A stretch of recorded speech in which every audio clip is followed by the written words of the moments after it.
Hello, air elements. This is a new moon reading for the air signs. So this is for Gemini, Libra, and Aquarius. And this reading is really intended to help you set your new moon intentions so that you can move forward through March in a really powerful way. Speaking of the new moon, it happens on the 6th at 11 a.m. Eastern Standard Time. It is a new moon at 15 degrees Pisces, the dreamy, mutable, sensitive, ethereal Pisces.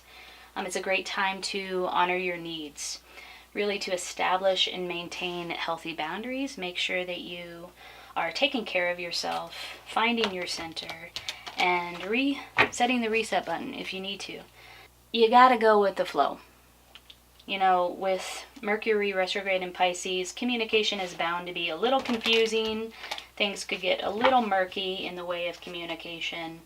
So do not force anything.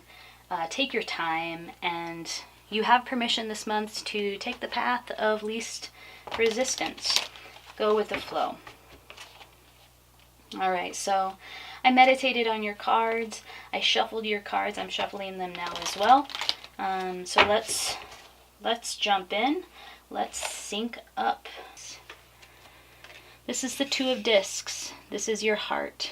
I sense a great need to be grounded, to stay grounded, to maintain your ground, because you have a lot of responsibilities that are up right now. You have a lot of balls in the air, and you need to have the reserves in order to juggle those balls and in order to take care of your responsibilities.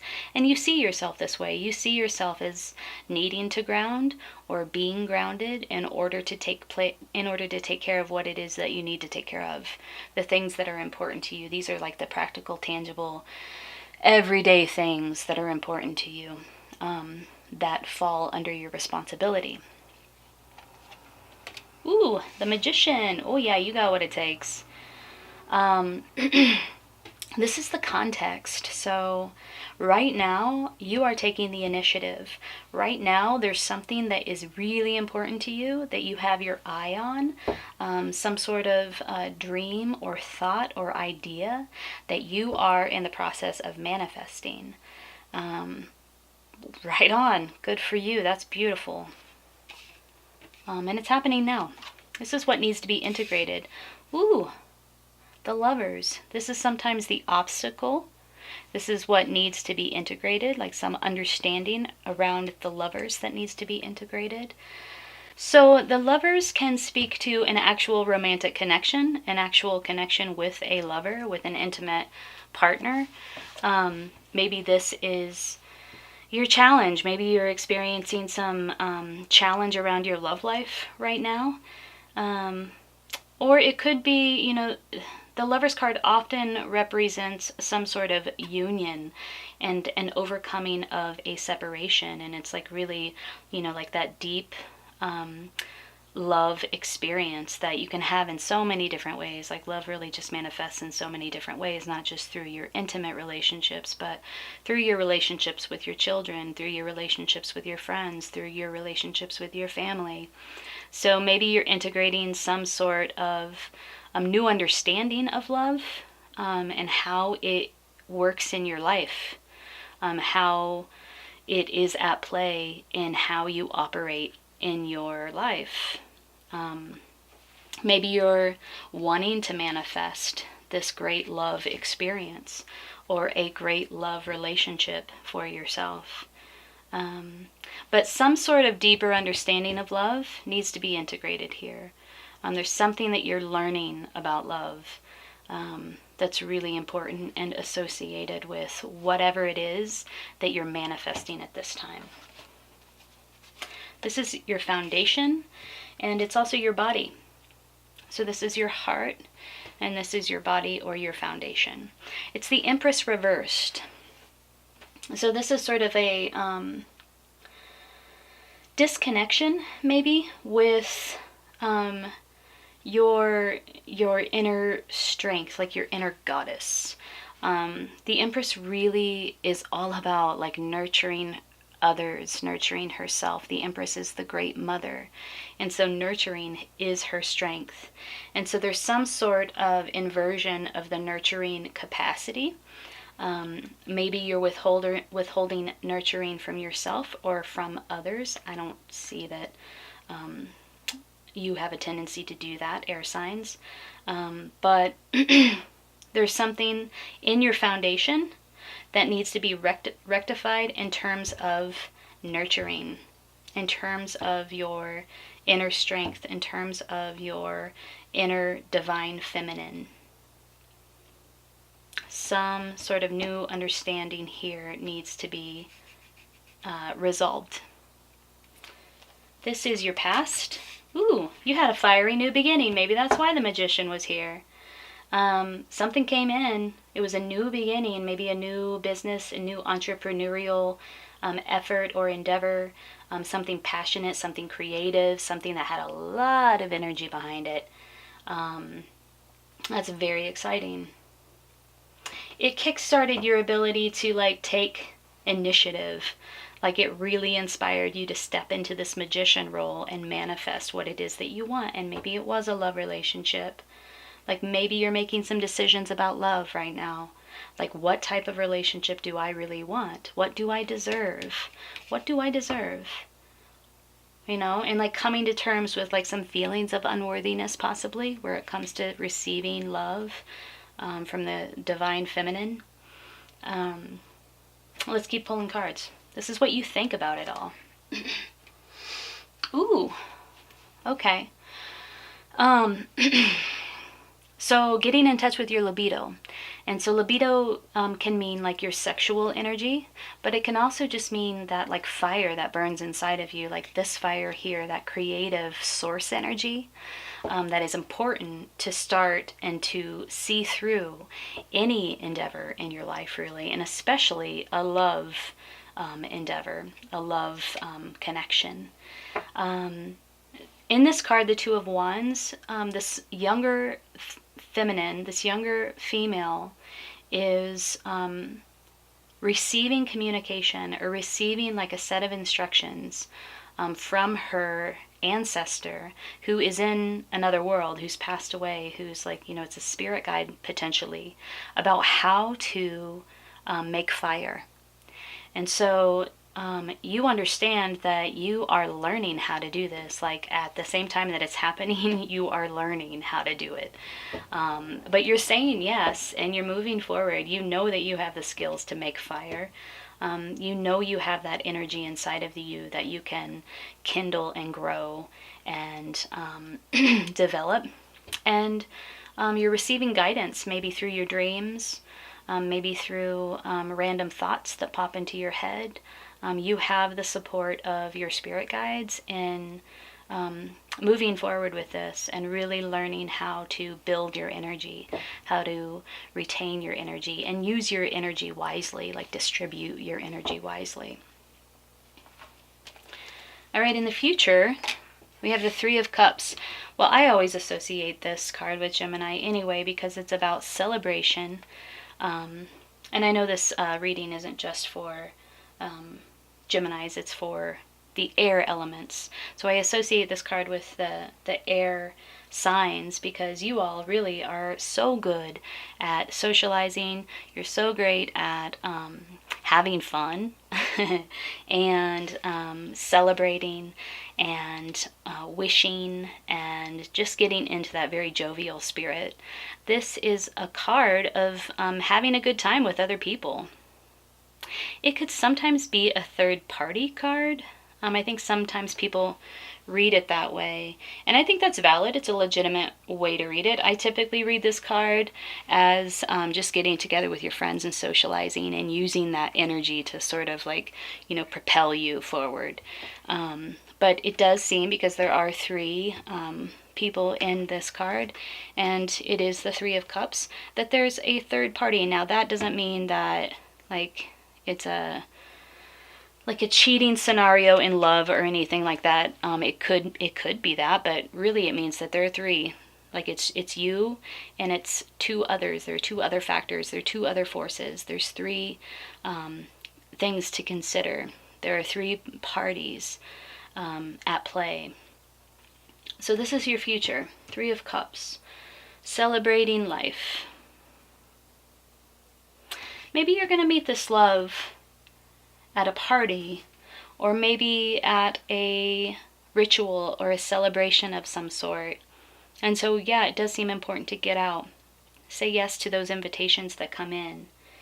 I do know that you have a lot of responsibilities, and it's important for you to maintain your balance and to keep those balls in the air.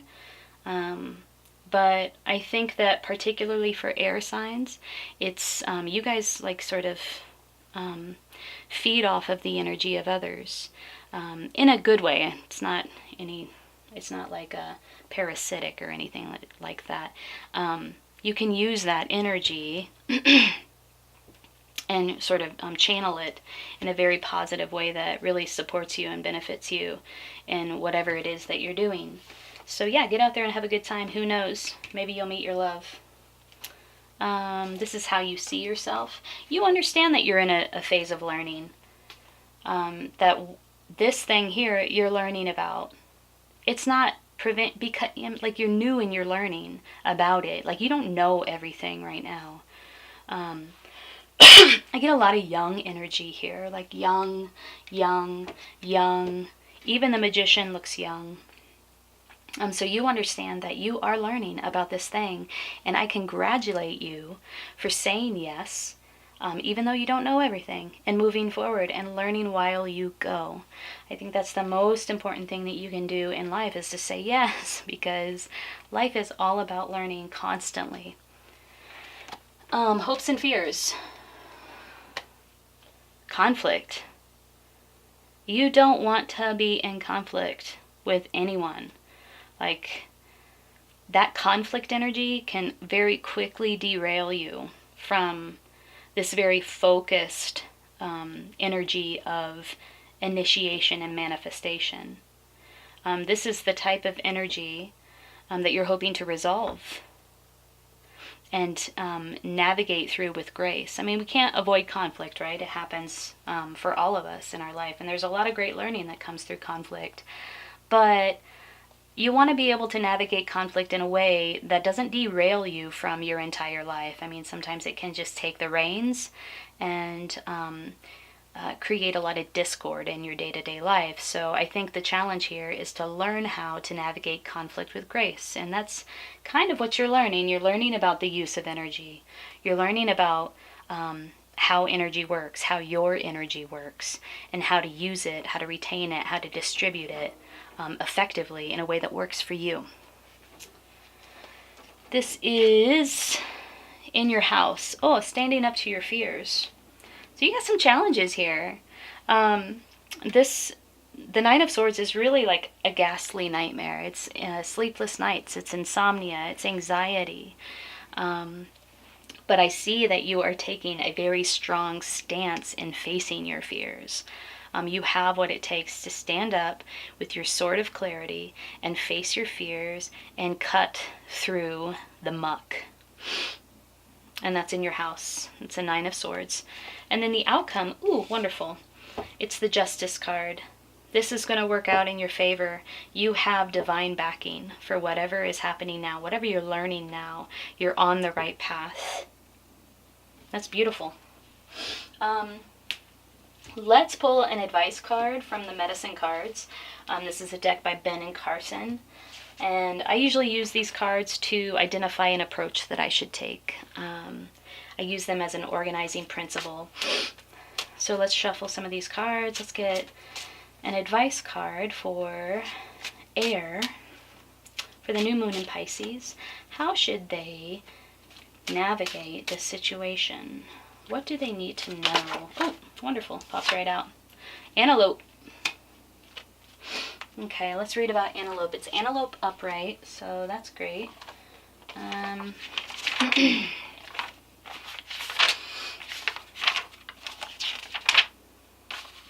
What, it's 37. Okay. Action. Oh, wonderful. action, action, action needed. And you're taking action, action taken. When time was just beginning and the tribe of man was small, Antelope saw that the two-leggeds were naked, hungry, and in danger of extinction. The ancestors would soon vanish from Mother Earth if action were not taken. Antelope took action and came into the camp, calling all the two-leggeds together for counsel. Great Mystery sent me to teach you a lesson. The lesson is to do. You have no need to be fearful if you know what to do, and then you do it, Antelope said. And what shall we do? Asked the people. If you are naked and cold, you should kill me and take my coat to keep you warm. It is my gift to you. Do it. So it's like a gift, right? A gift of energy, a gift of information, a gift of a skill. We will, said the people. But what of our hunger? We are starving. What can we do to save ourselves? If you are hungry, you should kill me and take my flesh, for it will nourish you and make you strong. It is my gift to you and a part of my evolution. It is my service. Do it. Antelope knew that humankind would survive the Ice Age if the people learned to eat meat. Before the movement of great ice mountains, fruit and vegetables had been plentiful, and the two-leggeds had no need to eat the bodies of their fellow creatures. The clans of the second world ate antelope. Taking the instinct and wisdom of the four-leggeds into their bodies, the people learned through each creature's essence how to survive. They were taught never to waste or to take more than they needed. When they were in need, the two-leggeds knew to take action. Humans learned Antelope's lesson well. Because of Antelope, humans took proper action and survived to this present day. Antelope taught humans to honor the gifts sent from the Great Mystery and to avoid indiscriminate destruction of life. Always listen to what antelope people have to say to you. Always listen to what Antelope has to say to you.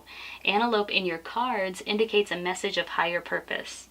Antelope arms you with the bow of authority and forces you to act on behalf of self, family, clan, nation, and finally Mother Earth.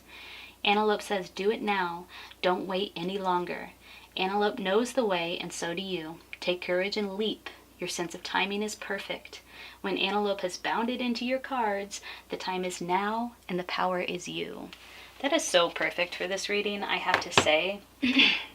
What we were saying before about the fact that, no, you don't know everything. You don't have all of the skills and the resources available to you right now. You're learning.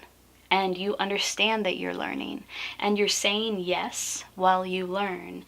You're moving forward while you learn. You're taking action and moving forward and doing it. Just do it. Great. I love that. Antelope. So for setting your intentions, I guess the thing to do really is to do it. Just keep moving forward. Keep saying yes. Keep learning. You have the challenge of standing up to your fears. You have the challenge of learning how to navigate conflict with grace, so that it doesn't derail you from your efforts here, from your learning how to build your energy and manifest what it is that you want. I feel like what it is that you want is this great love. Like you are just preparing yourself to receive this beautiful love in your life. There's some practice that you can do around that, like nurture yourself. Do the things that you love to do. Take care of the basics. Make sure your diet's on point. Make sure you're getting some good sleep. Make sure you're getting, your physical activity in. You have time for yourself, and then do something luxurious. Do whatever it is that makes you feel very nurtured. So whether it's like cooking a really beautiful meal, or taking a long hot bubble bath, or whatever it is for you, that's your practice. I think you're gonna meet somebody at some sort of celebration in the future. You're building all this juicy magnetic energy here. Your heart is open and ready. You're really integrating this idea that you're ready for love. I think it's going to happen in the future at some sort of event. Maybe a friend invites you out and there's another person at the celebration that you're very attracted to. If so, go with it. But whatever you do, take action, do it. All right. If you liked this reading, please like it. Hit the like button, subscribe to my channel so that you can get notifications. Click the bell. When I do readings, you'll get a notification that the reading is up. Follow me on Instagram at LunaSyncTarot, and tune in next week for love readings. And you might want to tune in because you got love pretty strong in your reading, air signs. So I'm going to do love readings next week for each individual sign. So tune in for that. I hope you have a beautiful week. Until next time.